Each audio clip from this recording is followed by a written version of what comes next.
how to process for Europe work permit and how to do business in Europe। दोस्तों मैं मलिक अहमदाबाद गुजरात से सफ़र जहां का मैं। दोस्तों आज की वीडियो में हम ये बात करेंगे कि वर्क परमिट यूरोप की आप कैसे ले सकते हैं और वर्क परमिट के चक्कर में लोग वहाँ के झांसे में आ जाते हैं और अपनी प्रोसेस कैसे बिगाड़ देते हैं, अपनी प्रोफाइल कैसे बिगाड़ देते हैं, उसके बारे में जानेंगे। और दोस्तों यूरोप में आप बिजनेस कैसे ओपन कर सकते हैं, चलिए जानते हैं आज की वीडियो में बारीकी से। दोस्तों वर्क परमिट पाने के लिए लोग बहुत अलग अलग तरीके यूज़ करते हैं, जैसे लेटेविया है, जर्मनी है, माल्टा हो गया, पोलैंड हो गया, पोर्टुगल हो गया। वहाँ पे लोग वर्क परमिट के चक्कर में बहुत बुरी तरह से फंस जाते हैं। किस तरह से?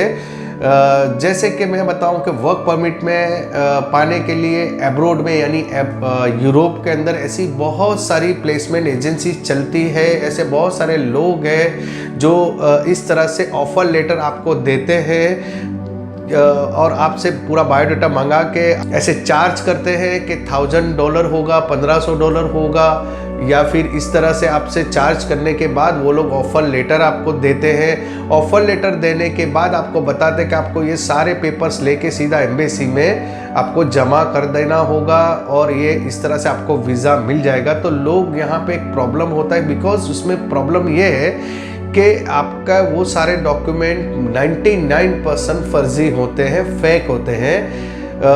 देखिए अगर आप ये सोचते हैं कि भाई मुझे ऑफ़र लेटर आ गया वहाँ से, तो मैं ऑनलाइन उसको सर्च करके चेक कर लूँगा, या फिर फ़ोन नंबर होगा तो मैं फ़ोन करके उससे चेक कर लूँगा कि ये ट्रूली कंपनी है या ऐसा ऑफ़र लेटर मुझे दिया गया है या नहीं है। तो फ़ोन नंबर भी उनके पास ही होते हैं, वेबसाइट तो बन जाती है, तो वेबसाइट से भी आप सर्च करके देखोगे तो ये सब पता चल जाता है कि भाई नहीं सही है। और वो करने के उन लोगों को ये पता ही है कि आप ये सर्च करोगे, तो वो सब उस तरीके से पूरा सिस्टम सेट करके ही रखा हुआ होता है दोस्तों। तो ये है एक उनका तरीका आपसे पैसे ऐंठने का। तो वहाँ पे आपके पहले तो €1000 या €1500 चलेगा, वो जैसा उनका डिमांड होता है वो पैसा आपसे एडवांस में भरवा लेते हैं। उसके बाद आपको वो लोग अपॉइंटमेंट लेकर या तो आपको खुद लेनी होती है अपॉइंटमेंट, तो आप एम्बेसी की अपॉइंटमेंट ले लेते हैं और उसके बाद पूरा आप वहाँ पे प्रोसेस के लिए डाल देते हैं अपने पेपर। इंटरव्यू में आपको कोई भी रीज़न देकर एम्बेसी आपको मना कर देती है वीज़ा। प्रॉब्लम यहाँ स्टार्ट होता है। अब आपने फाइल डाल दिया वर्क परमिट का, ठीक है दोस्तों।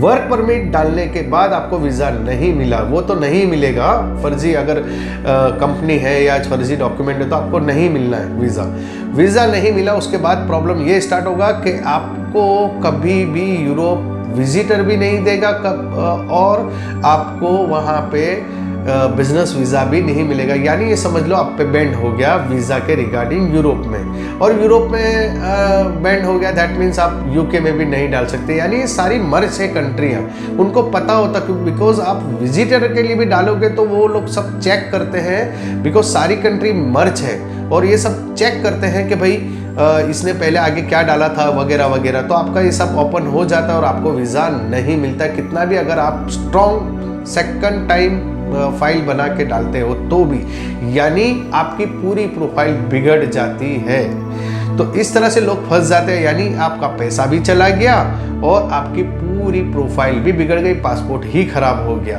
तो ये एक है रियल तरीका वर्क परमिट के लिए। मैं बताता हूँ आपको कि रियल तरीका इस तरीके से है कि आपको वहाँ से कोई भी गवर्नमेंट अप्रूव्ड प्लेसमेंट एजेंसी या लॉयर भेजता है आपको सारे पेपर्स, और वो नॉमिनली उनका चार्ज होता है €100-200 के अंदर आपको ऑफर लेटर भेज देते हैं या पेपर सारे भेज देते हैं जॉब के।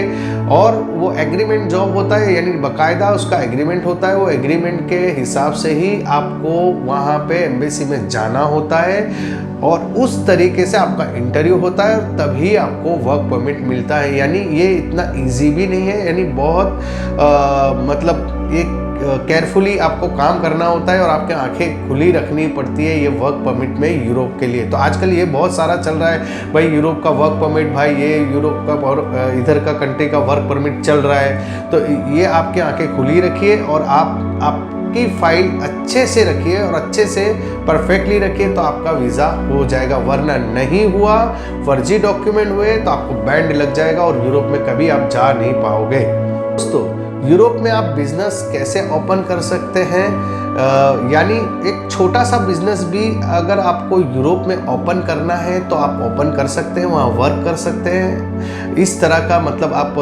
यूरोप में अपना बिजनेस सेटल कर सकते हैं। और बड़े भी बिजनेस जिसके हैं वो भी वहाँ पे रजिस्टर करवा के आप आसानी से आपका बिजनेस सेटल कर सकते हैं, यानी बिजनेस ओपन कर सकते हैं। उसकी प्रोसेस इस तरह से है कि आपका यहाँ पे जो भी बिजनेस है तो आप ऑब्वियसली आईटी रिटर्न भरते होंगे, टैक्स भी भरते होंगे। तो डिमांड ये है कि 3 इयर्स का आपको आईटी रिटर्न चाहिए, टैक्सेबल, यानी टैक्स भरा हुआ होना चाहिए, नील नहीं होना चाहिए, ठीक है। और इसके अलावा आपको करंट और सेविंग बैंक अकाउंट यानी स्टेटमेंट पूरा चाहिए आपका। इसके अलावा आपका बिजनेस रजिस्ट्रेशन, यानी बिजनेस रजिस्ट्रेशन में ये समझ लो कि एमएसएमई आ गया, गुमास्ता धारा आ गया, या और कोई भी आपका बिजनेस रजिस्ट्रेशन है गवर्नमेंट अप्रूव्ड, तो आपको वो सारे डॉक्यूमेंट लगेंगे। ये सारे डॉक्यूमेंट होते हैं तो आप आसानी से यूरोप में अपना बिजनेस ओपन कर सकते हैं। कैसे?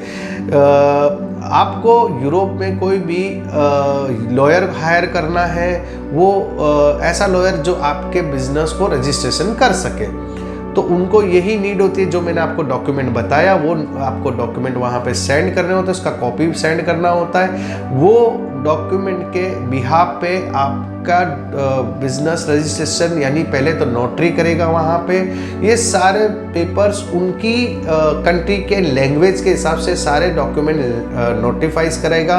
नोटरी करने के बाद हमारे होम कंट्री, यानी अगर हम इंडिया से हैं तो इंडिया में दिल्ली में एपोस्टाइल के लिए भेजेगा। वो एपोस्टाइल कंप्लीट होने के बाद फिर से वो डॉक्यूमेंट उनकी कंट्री, यानी समझ लो कि अपने एक एग्जांपल के हिसाब से ले तो भाई लिथुआनिया कंट्री लेते हैं, तो लिथुआनिया में आपके पेपर सारे पहुंच जाएंगे। लिथुआनिया में आपका फिर से रजिस्ट्री ऑफिस में रजिस्ट्रेशन होगा आपका बिजनेस। आपका बिजनेस रजिस्ट्रेशन होने के बाद वहाँ पे पहले टैक्स भरना होता है 3 मंथ्स का। वहाँ 3 मंथ्स का टैक्स भरना रहेगा, तो आपको 3 मंथ्स का टैक्स भरना है। 3 मंथ्स का टैक्स वही लॉयर भरेगा, जो भी चार्जेस होगा वो आपको ट्रूली यहाँ से सेंड करना होगा। तो उस तरीके से आपका 3 मंथ का टैक्सेबल के साथ में वहाँ की जो भी आपकी यहाँ का बिजनेस है वो आपको वहाँ उसी नाम से आपको रजिस्ट्री करवा के दे देगा। उस सारा रजिस्ट्री होने के बाद आपको आपके होम कंट्री में वो सारे पेपर कुरियर से मंगवा लेने के, यानी हो गया आपका बिजनेस रजिस्ट्रेशन। इसको आप ऑनलाइन भी चेक कर सकते हैं कि भाई मेरा बिजनेस रजिस्टर है या नहीं है। वो होने के बाद आपको ये करना है कि ये सारे पेपर्स आने के बाद आपको ये ऐसा है कि बिजनेस वहाँ पे आपको प्रीमाइसिस लेनी है। फॉर एग्जांपल आपको जो भी आपका बिजनेस है, मान लो कि एक एग्जांपल की तरीके से बात करते हैं कि भाई आपकी होटल है, छोटी सी होटल खोलना है आपको वेज का, तो वेज होटल के लिए आपको जो भी नाम है वो वहाँ पे रजिस्टर तो हो गया। अब आपको प्रीमाइसिस की जरूरत पड़ेगी। प्रीमाइसिस जरूरी नहीं है कि आपको परचेस करना, रेंट पे भी ले सकते हो आप। तो रेंट में लेने के बाद आपको पूरा मतलब ये देख लिया, उसके बाद में फिर सारे पेपर्स आप एम्बेसी में रखिए, आपका वीज़ा डिमांड कीजिए कि भाई मुझे इस तरह से मेरा ये प्रीमाइसिस है, मैंने रेंट पे लिया और मुझे ओपन करना है। तो आपको आसानी से आपको बिजनेस वीज़ा ये दे देगा। बिजनेस वीज़ा होने के बाद आप वहाँ पे ट्रैवल करोगे और अपना बिजनेस ओपन करोगे।